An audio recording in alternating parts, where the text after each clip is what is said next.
നമസ്കാരം. ന്യൂസ് 18 പൊതുവേദിയിലേക്ക് സ്വാഗതം. ഒരു നാടിൻ്റെ തേങ്ങൽ മുഴങ്ങുന്നുണ്ട് നമ്മുടെ കാതുകളിൽ. ഇടനെഞ്ച് പൊടിയാതെ കാണാൻ കഴിയില്ല ഈ ദുരിത കാഴ്ചകൾ. വയനാട്ടിലെ ജനതയെ ഇങ്ങനെ ഒറ്റയ്ക്ക് വിടാനാവില്ല. നമുക്ക് അവർക്ക് വേണ്ടി കൈകോർക്കാം, വയനാടിനെ പുനർനിർമ്മിക്കാം. ഈ വിഷയമാണ് ന്യൂസ് 18 പൊതുവേദി ചർച്ച ചെയ്യുന്നത്. പ്രേക്ഷകർക്കും പ്രതികരിക്കാം.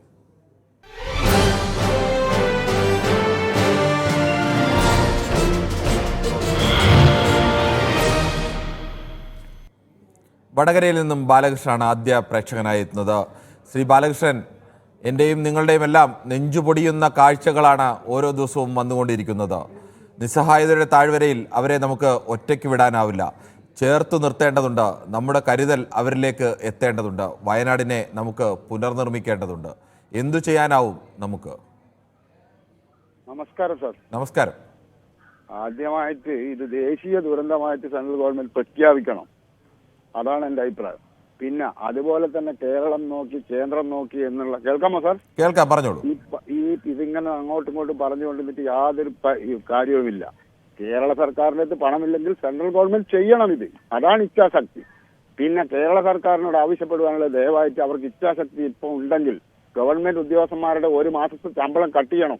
കാരണം എന്താ വെച്ചാൽ ഇങ്ങനത്തെ പ്രളയവും കാര്യങ്ങളും വരുമ്പോൾ പാവപ്പെട്ടവും വീട്ടിലിരിക്കുന്ന അവർക്ക് നികുതി പണം കൃത്യമായിട്ട് കൊടുക്കുന്നുണ്ട്. ഇച്ഛാശക്തി ഉണ്ടെങ്കിൽ സർക്കാർ അങ്ങനെ ചെയ്യട്ടെ. അങ്ങനെ ചെയ്യണമാണെന്ന് ജനം കൂടെ ഉണ്ടാവും. സർക്കാർ എന്തിനു ഭയപ്പെടണോ?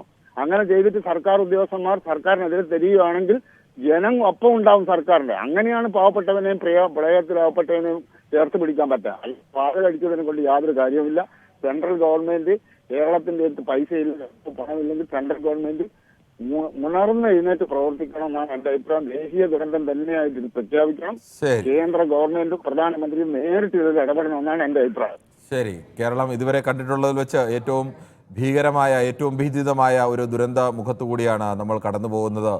മരണസംഖ്യ 300 കടന്നു എന്ന് പറയുമ്പോൾ അങ്ങനെ ഒരു 300 കടക്കുന്ന മരണസംഖ്യ കേരളത്തിൻ്റെ സമീപകാല ഓർമ്മയിൽ എവിടെയും ഇല്ല എന്നുള്ളത് കൂടിയുണ്ട്. ആ സാഹചര്യത്തിൽ കൂടിയാണ് ദേശീയ ദുരന്തമായി പ്രഖ്യാപിക്കണമെന്ന് ശ്രീ ബാലകൃഷ്ണൻ ആവശ്യപ്പെടുന്നത്. ശ്രീ മേപ്പയൂരിൽ നിന്നും കുഞ്ഞഹമ്മദാണ്. ശ്രീ കുഞ്ഞഹമ്മദ്, താങ്കൾക്ക് പറയാം.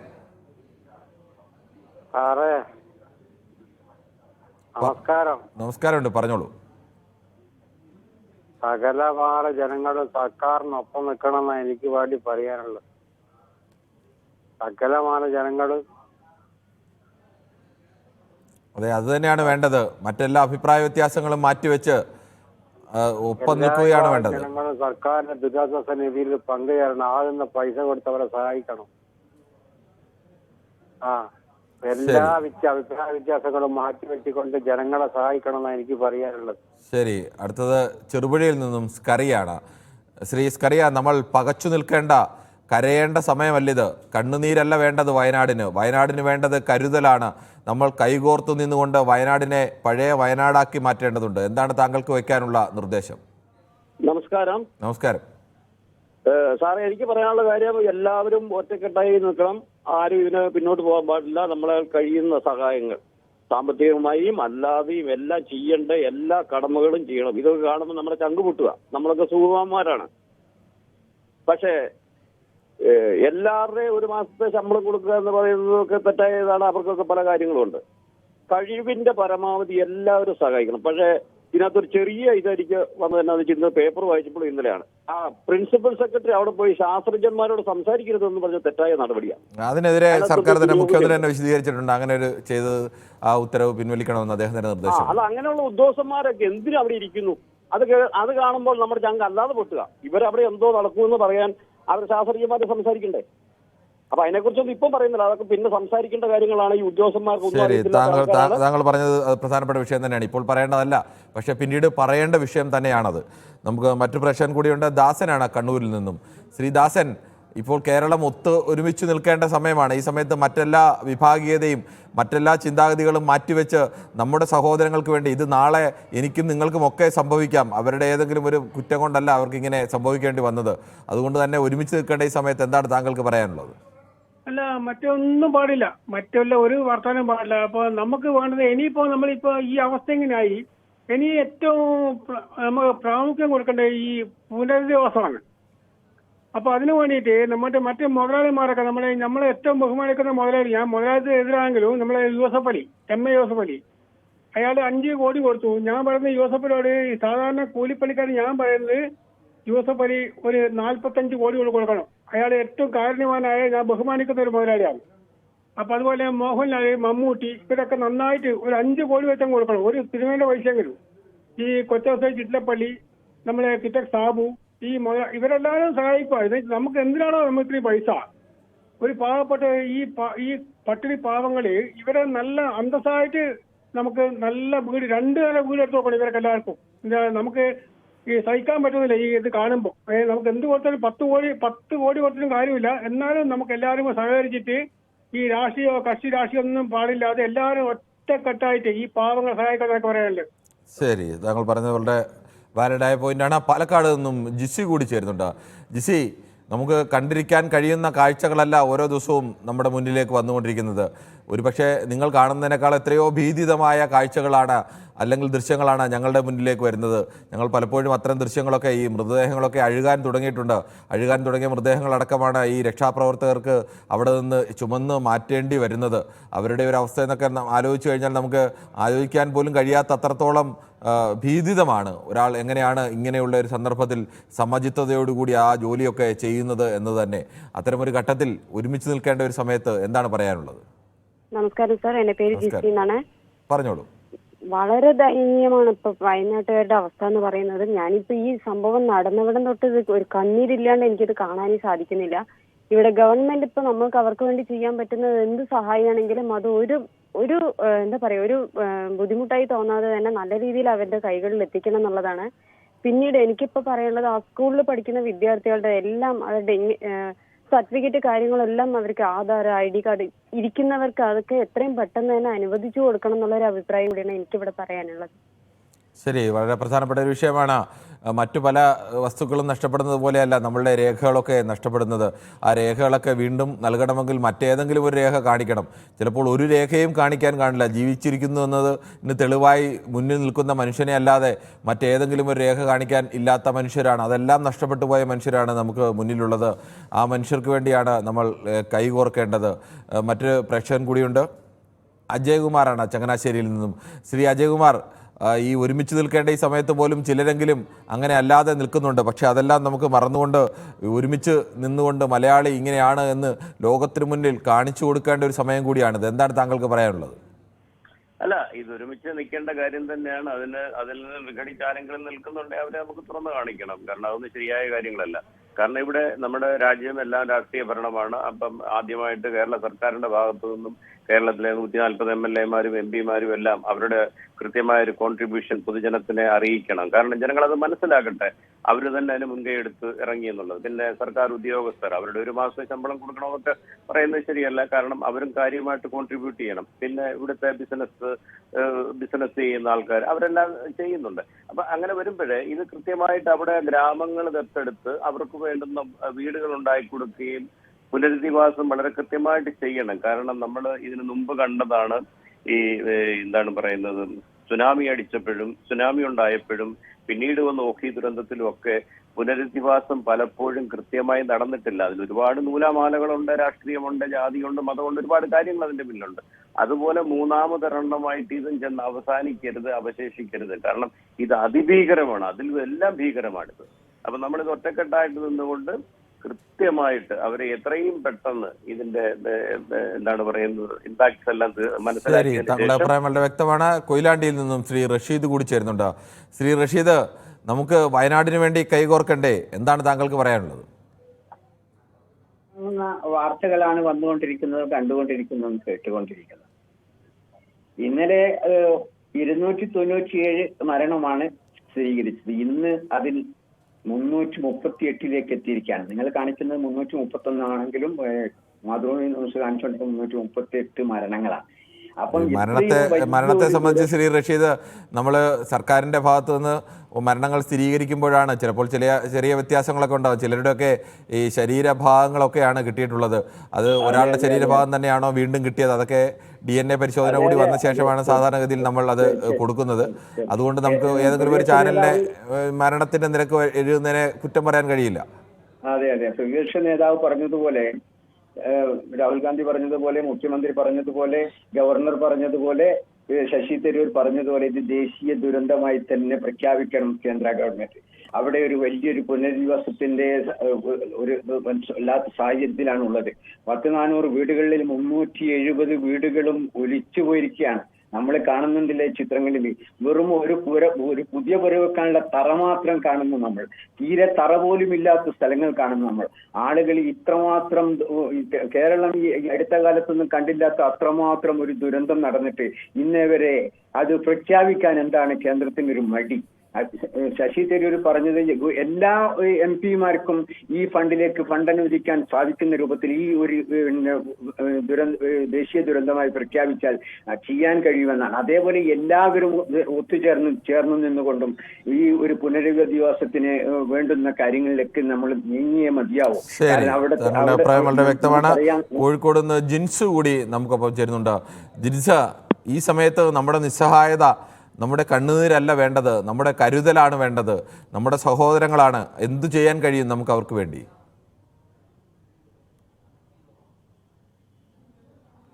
ശ്രീ ജിൻസ് പറയാം.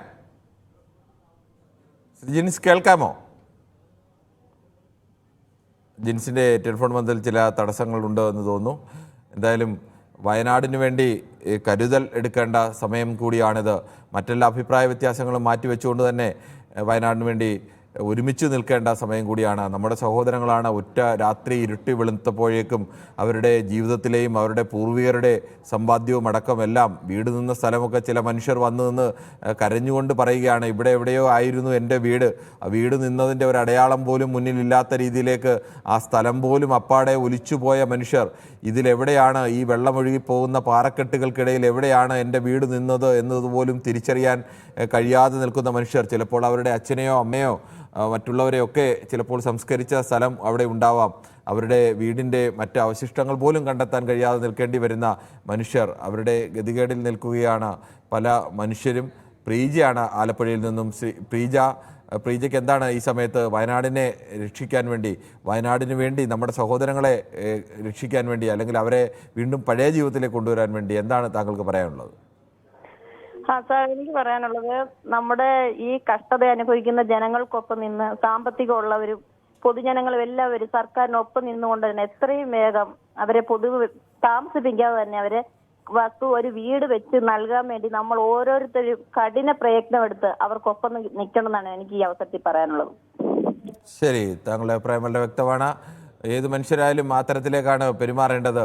നമ്മുടെ സഹോദരങ്ങളാണ്. നാളെ എനിക്കും നിങ്ങൾക്കുമൊക്കെ ഈ സമാനമായ ദുരന്തത്തിൽ പെട്ടുപോകാൻ സാധ്യതയുണ്ട്. ഏത് മനുഷ്യരും നമ്മളെപ്പോലെ തന്നെ സ്വപ്നങ്ങളുമായി ജീവിച്ചവർ, ജീവിതഭാരങ്ങളുമായി ജീവിച്ചവർ, ഒട്ടേറെ നാളെ പുലർന്നു കഴിഞ്ഞാൽ ചെയ്യേണ്ട കാര്യങ്ങളൊക്കെ ആലോചിച്ച് കിടന്നവരൊക്കെയാണ്.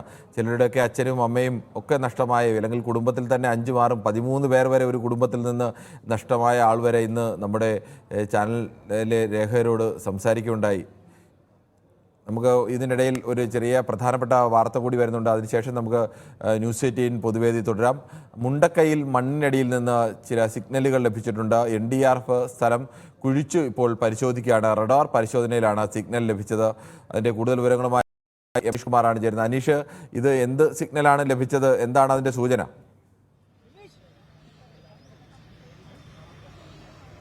ഈ രക്ഷാപ്രവർത്തനം നടത്തുമ്പോൾ ദുരന്തഭൂമിയിൽ നിന്നും പലപ്പോഴും ചില അത്ഭുതങ്ങൾ പ്രതീക്ഷിക്കാം, അല്ലെങ്കിൽ ഹോപ്പ്. പ്രതീക്ഷ എന്നതിൽ അടിസ്ഥാനമാക്കി ചെയ്യുമ്പോൾ ചില കാര്യങ്ങൾ സംഭവിക്കാമെന്ന് നേരത്തെ തന്നെ ഈ രക്ഷാപ്രവർത്തകർ പറഞ്ഞിരിക്കുന്നു. അത്തരമൊരു വിവരമാണ് ഇപ്പോൾ പുറത്തു വരുന്നത്. തെർമൽ ഇമേജിംഗ് ടെക്നോളജി വഴിയുള്ള പരിശോധനയിലാണ് ഇപ്പോൾ ഭൂമിക്കടിയിൽ നിന്നും ഇത്തരമൊരു ജീവന്റെ തുടിപ്പ് അവർ കണ്ടെത്തിയിരിക്കുന്നത്. ഇതേ തുടർന്ന് അവിടെ കൃത്യമായ ഒരു തെരച്ചിലും പരിശോധനയും ഒക്കെ നടത്തിക്കൊണ്ടിരിക്കുകയാണ്. റഡാർ നടക്കും ഈ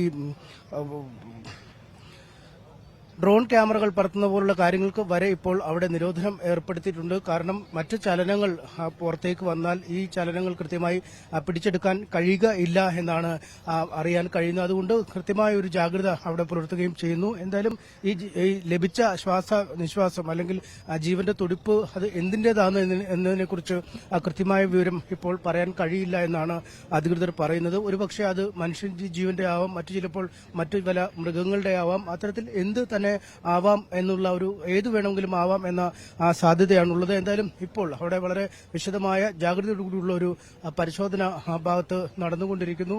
മറ്റു ഒരു തരത്തിലുമുള്ള പ്രവർത്തികൾ ഇപ്പോൾ ആ ഭാഗത്ത് അതുകൊണ്ട് തന്നെ അനുവദിക്കുന്നില്ല. നേരത്തെ ഈ രക്ഷാപ്രവർത്തകരായി പോയ ആളുകൾ, സന്നദ്ധ പ്രവർത്തകർ അടക്കമുള്ള ആളുകൾ താഴേക്ക് ഇറങ്ങിപ്പോയിരുന്നു. കാരണം അവിടെ മഴ ആരംഭിച്ചു കഴിഞ്ഞിട്ടുണ്ട്. സാധാരണ നിലയിൽ ഉച്ച കഴിഞ്ഞ് മുണ്ടക്കൈ മേഖലയിൽ വലിയ മഴ പെയ്യും. മഴ പെയ്താൽ പുറത്തേക്കുള്ള വരവ് അടക്കം ബുദ്ധിമുട്ടാവുന്ന ഒരു സാഹചര്യമുണ്ട്. എന്തായാലും അത്തരമൊരു സാഹചര്യത്തിൽ തെരച്ചിൽ അവസാനിപ്പിച്ചപ്പോൾ വീണ്ടും ഇത്തരം മണ്ണിനടിയിൽ ഈ ജീവന്റെ അംശം ഉണ്ടാകുമോ എന്ന രീതിയിലുള്ള ഒരു പരിശോധന നടത്തിയപ്പോഴാണ് ഇപ്പോൾ ഒരു തുടിപ്പ്, ഒരു ശ്വാസഗതിയുടെ ഒരു അളവ് അവിടെ നിന്നും ലഭിച്ചിരിക്കുന്നത്.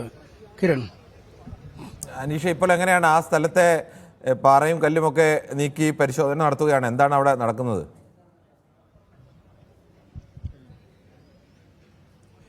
അവിടെ രാവിലെ മുതൽ തന്നെ പാറയും കല്ലും ഈ അവശിഷ്ടങ്ങളുമൊക്കെ മരത്തടിയുമൊക്കെ നീക്കം ചെയ്ത് ഉള്ള ഒരു പരിശോധനയാണ് നടന്നത്. പക്ഷെ വളരെ വലിയ രീതിയിലുള്ള ഒരു നാശനഷ്ടമാണ് ആ മേഖലയിൽ ഉണ്ടായത്. നിശേഷമായി തന്നെ ആ വീടും മറ്റു കെട്ടിടങ്ങളുമൊക്കെ തകർന്ന ഒരു സാഹചര്യം കൂടി ആയിരുന്നു ഉണ്ടായിരുന്നത്. അതുകൊണ്ട് തന്നെ നമുക്ക് അതിനെക്കുറിച്ച് പറയാൻ വാക്കുകളില്ലാത്ത വിധം വലിയ നാശങ്ങൾ വന്ന ഒരു സ്ഥലമുണ്ട്. നമുക്കെന്തായാലും വി അരുണിനോട് തന്നെ ചോദിക്കാം. രാവിലെ മുതൽ അവിടെ തെരച്ചിൽ വളരെ ഊർജിതമായി നടക്കുകയായിരുന്നു. ഇപ്പോൾ ഒരു ജീവന്റെ ഒരു ചെറിയ തുടിപ്പ് മുണ്ടക്കൈ ഭാഗത്ത് ലഭിച്ചിട്ടുണ്ട് ആ ഇമേജിംഗിൽ. എങ്ങനെയായിരുന്നു രാവിലെ മുതൽ അവിടെ അത്തരത്തിലൊരു വളരെ സമഗ്രമായ തെരച്ചിലാണ്? തീർച്ചയായിട്ടും രാവിലെ മുതൽ മുകളിൽ രണ്ട് ഭാഗത്തും മുണ്ടക്കയിലും അതുപോലെ തന്നെ മറ്റു ഭാഗത്തുമൊക്കെ കൃത്യമായി ആ രീതിയിലുള്ള മുഴുവൻ എല്ലാ സംവിധാനങ്ങളും ഉപയോഗിച്ച് തെരച്ചിൽ തന്നെ നടന്നത്. ആർമിയുടെ റഡാർ ഉപയോഗിച്ചുള്ള പരിശോധന നടന്നു. പക്ഷെ അവിടെയൊന്നും അപ്പോഴൊന്നും ഒരു പ്രതീക്ഷയില്ല. ഇപ്പോൾ ഞാൻ ഏതാനും മിനിറ്റ് മുമ്പ് ഇറങ്ങി വരുമ്പോഴും ഈ മലയിറങ്ങി വരുമ്പോഴും അവിടെയൊന്നും ഒരു പ്രതീക്ഷയില്ല. അതിനുശേഷം തെരച്ചിൽ തുടരുന്നു. ഒരിടത്ത് കണ്ടത് വലിയ ആഴത്തിൽ ചെളി കൂടിയുള്ള സ്ഥലത്ത് സന്നദ്ധ പ്രവർത്തകർ അവരുടെ മുട്ടെന്ന് പറയാൻ അതിന് മേളിലേക്ക് മുങ്ങി നിൽക്കുമ്പോഴും അവർ അവിടെ ഇറങ്ങി തെരച്ചിൽ നടത്തും. പക്ഷേ ഒരു തരത്തിലുള്ള ഇപ്പോൾ ഒരു ജീവന്റെ ചില അംശങ്ങൾ കണ്ടിരിക്കുന്നു എന്നാണ് ആർമി വളരെ വിശദമായി റഡാർ ഉപയോഗിച്ച് തെർമൽ ഇമേജിംഗ് ടെക്നോളജി ഒക്കെ ഉപയോഗിച്ച് പരിശോധിക്കുന്നുണ്ട്. എന്തായാലും രാവിലെ മുതൽ വളരെ സമഗ്രമായി തന്നെ അവിടെ തെരച്ചിൽ നടത്തിയിരുന്നു. തീർച്ചയായിട്ടും ഉച്ചയ്ക്ക് ഒരു 2 മണിയോടുകൂടിയാണ് ആർമി ഈ റഡാർ സംവിധാനം ഉപയോഗിച്ചുള്ള പരിശോധനയ്ക്ക് അവിടെ വന്നത്. ആ സമയത്ത് ആ കാര്യമായൊന്നും കണ്ടെത്താൻ കഴിഞ്ഞതിന് അവർ ആ സമയത്ത് അറിയിച്ചത്. പിന്നീട് ഇത്തരത്തിൽ കണ്ടെത്തിയതാകാം. അവിടെ അതേ സമയത്താണ് രാഹുൽ ഗാന്ധി ഉൾപ്പെടെയുള്ള ആളുകൾ അവിടെ വന്നത്. അതിനുശേഷം ആ ഒരു നടപടികൾ കുറച്ച് വൈകിയെന്ന് തോന്നുന്നു. അതിന്റെ ഭാഗമായിരിക്കും ഇപ്പോൾ ഇങ്ങനെ ഒരു പ്രതീക്ഷയുള്ള വാർത്ത ലഭിക്കുന്നത്. കിരൺ, എന്തായാലും രാവിലെ മുതൽ അരുൺ ആ മേഖലയിൽ ഉണ്ടായിരുന്നു. വളരെ സാഹസികമായ രീതിയിലാണ് ഈ ഉരുൾപൊട്ടൽ നടന്ന ഇടങ്ങളിലേക്കൊക്കെ അവർ പോവുകയും ചെയ്ത്. എന്തായാലും ആ ഇടത്തു നിന്നുമാണ് ഏറ്റവും അധികം നാശം വിതച്ച ഒരിടത്തു നിന്നുമാണ് ഒരു ചെറിയ ആശ്വാസത്തിന്റെ വാർത്ത കിട്ടുന്നത്. ആ വാർത്ത എത്രമാത്രം ഇനി മുന്നോട്ടൊരു ജീവനെ വീണ്ടെടുക്കാൻ കഴിയുന്നതാണോ, അത് മനുഷ്യനാണോ, അത്തരത്തിൽ എന്തൊക്കെ കാര്യങ്ങളാണ് എന്നതിനി വരും നിമിഷങ്ങളിൽ നമുക്ക് അറിയാൻ കഴിയും. കിരൺ. അനിഷ, ഈ തെർമൽ ഇമേജിങ്ങിൽ വരുമ്പോൾ സ്വാഭാവികമായും മൃതദേഹങ്ങളല്ല, മനുഷ്യൻ്റെയോ അല്ലെങ്കിൽ മറ്റേതെങ്കിലും ജീവജാലങ്ങളുടെയോ സാന്നിധ്യം ഈ മണ്ണിനടിയിലുണ്ട്. അതുതന്നെയല്ലേ ഈ തെർമൽ ഇമേജിങ്ങിൽ നമുക്ക് വ്യക്തമാകുന്നത്?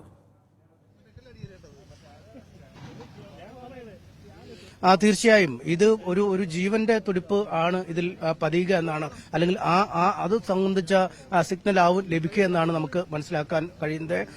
ഒരു പ്രദേശത്ത് ഇത്തരമൊരു സ്കാനിംഗ് ചെയ്യുമ്പോൾ അല്ലെങ്കിൽ റഡാർ ഉപയോഗിച്ച് പരിശോധന നടത്തുമ്പോൾ ശ്വാസോച്ഛ്വാസം അടിസ്ഥാനപ്പെടുത്തിയാണ് ഇതിന്റെ പ്രവർത്തനം. അതുകൊണ്ട് വളരെ നിശബ്ദമായ ഒരു സാഹചര്യം ഈ ഭാഗത്ത് ഇപ്പോൾ ഒരുക്കിയിട്ടുണ്ട്. കാരണം ഈ നേരത്തെ നിരവധി ആളുകൾ ഡ്രോൺ ക്യാമറ പറത്തുന്നു, ഡ്രോൺ വഴിയുള്ള പരിശോധനകളൊക്കെ ആ മേഖല നടക്കുന്നുണ്ടായിരുന്നു. പക്ഷെ അതൊക്കെ ഇപ്പോൾ നിർത്തി വെച്ചിരിക്കുന്നു. ഈ ഡ്രോൺ ക്യാമറ പറത്തുന്നവരോടൊക്കെ അത് പറത്തരുത്, അത്ര പോലും അനക്കങ്ങൾ ആ ഒരു അന്തരീക്ഷത്തിൽ ഉണ്ടാക്കരുതെന്ന് പറഞ്ഞിട്ടുണ്ട്. എന്തായാലും അതൊക്കെ ആക്കി ആ മേഖല നിശബ്ദമാക്കിയാണ് ഇപ്പോൾ തെരച്ചിൽ നടക്കുന്നത് എന്നാണ് നമുക്ക്, അല്ലെങ്കിൽ ഈ സ്കാനർ ഉപയോഗിച്ചുള്ള റഡാർ ഉപയോഗിച്ചുള്ള പരിശോധന നടക്കുന്നത് എന്ന വിവരങ്ങൾ തന്നെയാണ് ലഭിക്കുന്നത്.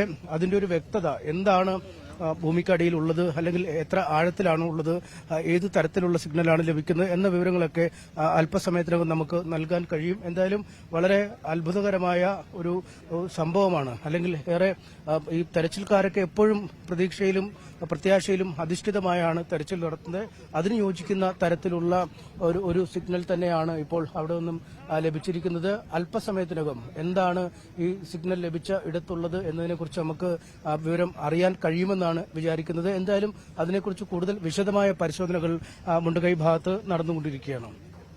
അനീഷ, പലപ്പോഴും ഇത്തരം വലിയ ദുരന്തങ്ങളൊക്കെ ഉണ്ടാകുമ്പോൾ എല്ലാ മനുഷ്യരുടെയും പ്രതീക്ഷകളെല്ലാം അറ്റുപോകുന്ന ഘട്ടത്തിലാവും ചിലപ്പോൾ ജീവന്റെ ഒരു തുടിപ്പ് അത് പുറത്തു വരിക.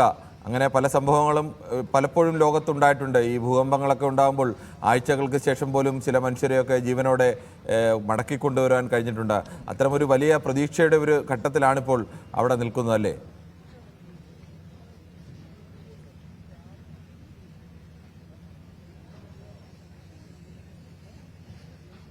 അനീഷ്, കേൾക്കാമോ? കിരൺ കൂടി ആവർത്തിക്കുമോ? അനീഷ, പലപ്പോഴും ഈ ഭൂകമ്പങ്ങളൊക്കെ ഉണ്ടാകുമ്പോഴും പ്രകൃതി ദുരന്തങ്ങളൊക്കെ ഉണ്ടാകുമ്പോഴും ചിലപ്പോൾ ആഴ്ചകൾക്ക് ശേഷം പോലും ജീവനോടെ മനുഷ്യരെയൊക്കെ രക്ഷിക്കാൻ കഴിയുന്ന അനുഭവങ്ങൾ ലോകത്ത് പല ഘട്ടങ്ങളിലും ഉണ്ടായിട്ടുണ്ട്. അത്തരമൊരു വലിയ ഈ എല്ലാം ചുറ്റും ദുരന്തമാണ്, ചുറ്റും വേദനയാണ്, ചുറ്റും പ്രതീക്ഷയറ്റ കാഴ്ചകളാണ്. അതിനിടയിൽ പ്രതീക്ഷയുടെ ഒരു പ്രകാശം പോലെയാണോ ഈ ഒരു വാർത്ത വരുന്നത്?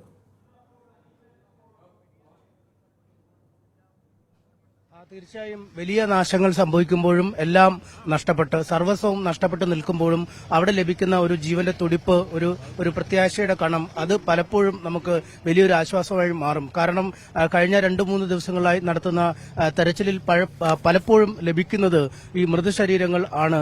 ചിലപ്പോൾ കണ്ണാവാം, ചിലപ്പോൾ മറ്റ് ശരീരഭാഗങ്ങളാവാം. അങ്ങനെ ഓരോ ഭാഗങ്ങളായാണ് ഈ രക്ഷാപ്രവർത്തകർക്ക് ലഭിക്കുന്നത്. അങ്ങേയറ്റം ഒരു മനുഷ്യന് എത്രമാത്രം നിരാശ പകരാൻ കഴിയുമോ അത്രത്തോളം നിരാശ പകരുന്ന ദൃശ്യങ്ങളും കാഴ്ചകളും ഒപ്പം കേൾവികളുമൊക്കെയാണ് നമുക്ക് ഈ മേഖലയിൽ നിന്നുള്ളത്. ഈ പലയിടത്തും ഈ മക്കളെ തെരഞ്ഞു നടക്കുന്ന അച്ഛന്മാർ, അച്ഛനെ തെരഞ്ഞു നടക്കുന്ന മക്കൾ, അല്ലെങ്കിൽ ബന്ധുക്കൾ നഷ്ടമായ ഉറ്റവരും ഉടയവരും നഷ്ടമായ ആളുകൾ എന്നിങ്ങനെയുള്ള അങ്ങേയറ്റം നിരാശാജനകമായ കാഴ്ചകൾ തന്നെയാണ് കാണുന്നത്.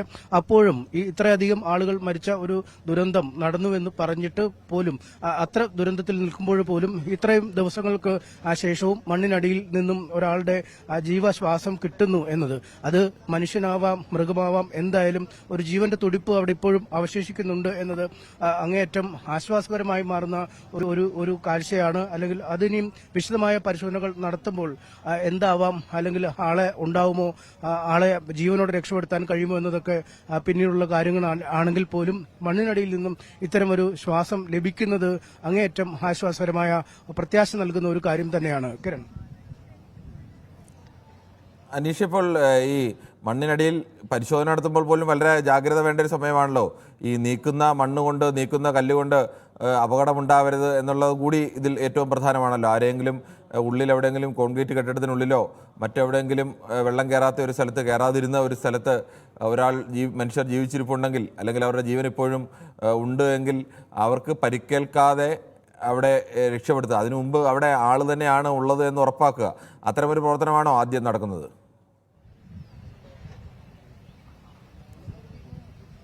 തീർച്ചയായും നമ്മളിപ്പോഴും നടത്തുന്ന ഈ പ്രക്രിയക്ക് തെരച്ചിൽ എന്ന പേരിനേക്കാൾ രക്ഷാപ്രവർത്തനം എന്ന പേര് തന്നെയാണ് ഈ രക്ഷാപ്രവർത്തകർ ഇടുന്നത്. കാരണം അവർ ഇപ്പോഴും ആളുകളെ രക്ഷിക്കാനുള്ള ശ്രമങ്ങൾ തന്നെയാണ് നടത്തുന്നത്. നമുക്ക് മുന്നിൽ കാണുന്ന ഈ മണ്ണുമാന്തി യന്ത്രങ്ങൾ അവിരാമം പ്രവർത്തിച്ചുകൊണ്ടിരിക്കുന്നത് ആ മൺകൂനുകൾക്കിടയിൽ, അല്ലെങ്കിൽ ആ കരിങ്കൽ പാളികൾക്കിടയിൽ ഒരു മനുഷ്യൻ ജീവനോടെ ഉണ്ടെങ്കിൽ, അല്ലെങ്കിൽ മറ്റൊരു ജീവി ജീവനോടെ ഉണ്ടെങ്കിൽ അതിനെ പുറത്തെത്തിക്കുക എന്നത് മാത്രമാണ്. രണ്ടാമത്തെ പരിഗണനയാണ് പലപ്പോഴും മരിച്ചുപോയ ആളുകളുടെ മൃതദേഹങ്ങൾ വീണ്ടെടുക്കുക. അത് ഉറ്റവരെ സംബന്ധിച്ചിടത്തോളം, ഉടയവരെ സംബന്ധിച്ചുമൊക്കെ ഏറ്റവും അവന്റെ ശരീരമെങ്കിലും കിട്ടുക എന്നത് ഒരു മാനസികമായി പോലും ഒരു ബുദ്ധിമുട്ടിക്കുന്ന ഒരു കാര്യമാണ്. പക്ഷേ ഇവിടെ അപ്പോഴും തെരച്ചിൽ നടത്തുന്നത് മനുഷ്യജീവൻ വീണ്ടെടുക്കാനോ അല്ലെങ്കിൽ മറ്റു ജീവൻ വീണ്ടെടുക്കാനോ ഒക്കെയാണ്. നേരത്തെ കിരൺ സൂചിപ്പിച്ചതുപോലെ തന്നെ പലപ്പോഴും ഇത്തരം ദുരന്തങ്ങൾ നടക്കുമ്പോൾ ദിവസങ്ങൾക്ക് ശേഷം പോലും ആളുകളുടെ ജീവൻ തിരിച്ചു കിട്ടാറുണ്ട്. ഭക്ഷണവും വെള്ളവും ഒന്നുമില്ലാതെ പോലും ആഴ്ചകളോളം താമസിച്ചിരുന്ന ആളുകളുടെ കഥകൾ നമ്മൾ വായിച്ചിട്ടുണ്ട്. അത്ഭുതകരമായ അതിജീവനത്തിന്റെ കഥകൾ നമ്മൾ വായിച്ചിട്ടുണ്ട്. അതുകൊണ്ട് ഈ മൺകൂനുകൾക്ക് ഇടയിൽ എവിടെയെങ്കിലും ഒരു തുരുത്തിൽ ജീവനോടുകൂടി ഇരിക്കുന്ന ആരെങ്കിലും ഉണ്ടെങ്കിൽ അവരെ കണ്ടെത്തുക എന്നത് തന്നെയാണ് ലക്ഷ്യം. അതുകൊണ്ട് ഓരോ ചുവടും ഇവർ വളരെ ശ്രദ്ധിച്ചാണ്. അവരുടെ ഓരോ കണ്ണുകളും താഴേക്കാണ് ഉള്ളത്. അതിൽ ഒന്നിലധികം ആളുകളുണ്ട് ആ വാഹനത്തിൽ. ഇത് ഓപ്പറേറ്റ് ചെയ്യുന്ന ആളുകൾക്കപ്പുറം ജാഗരൂകരായി നിൽക്കുന്ന 2-3 ആളുകളെ നമ്മൾക്ക് കാണാം. മഴക്കോട്ട് ധരിച്ച് അതിൽ ഒരാൾ ഒരു പോലീസുകാരനായിരിക്കും, മറ്റൊരു ദുരന്ത നിവാരണ സേനാംഗമായിരിക്കും. പലപ്പോഴും താഴെ ഇത് കല്ലുകളും മറ്റുമൊക്കെ മാറ്റുന്നത് നാട്ടുകാരായ സന്നദ്ധ പ്രവർത്തകരാവാം, ദേശീയ ദുരന്ത നിവാരണ സേനയുടെ പ്രവർത്തകരാകാം. അവരൊക്കെ വളരെ ജാഗ്രതയോടുകൂടിയാണ് ഈ മണ്ണിലേക്ക് വളരെ ദുഃഖകരമായ വാർത്തകൾക്കിടയിൽ നിന്ന് പ്രതീക്ഷ നൽകുന്ന ഒരു വാർത്തയാണ് ഇപ്പോൾ അനീഷ് റിപ്പോർട്ട് ചെയ്യുന്നത്. അവിടെ മനുഷ്യരുടെയോ ജീവജാലത്തിൻ്റെ സാന്നിധ്യം മണ്ണിനടിയിലുണ്ട്. അത് മനുഷ്യരുടേതാണെങ്കിൽ അവരെ ജീവനോടുകൂടി തന്നെ അവരുടെ ജീവൻ നഷ്ടപ്പെടാതെ അപകടപ്പെടാതെ രക്ഷപ്പെടുത്താൻ വേണ്ടിയുള്ള ശ്രമങ്ങളാണ് അവിടെ നടന്നുകൊണ്ടിരിക്കുന്നത്. നമ്മളെല്ലാവരും തീവ്രമായി ആഗ്രഹിക്കുകയാണ് അത് മനുഷ്യർ തന്നെ ആവണമെന്നും അവർക്ക് ജീവ അപായമുണ്ടാവാതെ തന്നെ അവരെ രക്ഷപ്പെടുത്താൻ കഴിയണമെന്നും. ഇത്തരം ചില പ്രകാശത്തിൻ്റെ ചില മുഹൂർത്തങ്ങൾ എല്ലാ ദുരന്ത സ്ഥലങ്ങളിലും ഉണ്ടാകാറുണ്ട്. അത്തരമൊരു പ്രകാശത്തിൻ്റെ മുഹൂർത്തം ഇവിടെയും ഉണ്ടാകട്ടെ എന്ന് നമ്മൾ എല്ലാവരും പ്രതീക്ഷിക്കുകയാണ്. ന്യൂസ് 18 പൊതുവേദി ഈ ഒരു വിഷയം വന്നുകൊണ്ടാണ് ഇതിലേക്ക് കടക്കേണ്ടി വന്നത്. എന്തായാലും ഇന്നത്തെ ന്യൂസ് 18 പൊതുവേദി പൂർണ്ണമാവുകയാണ്. നമസ്കാരം.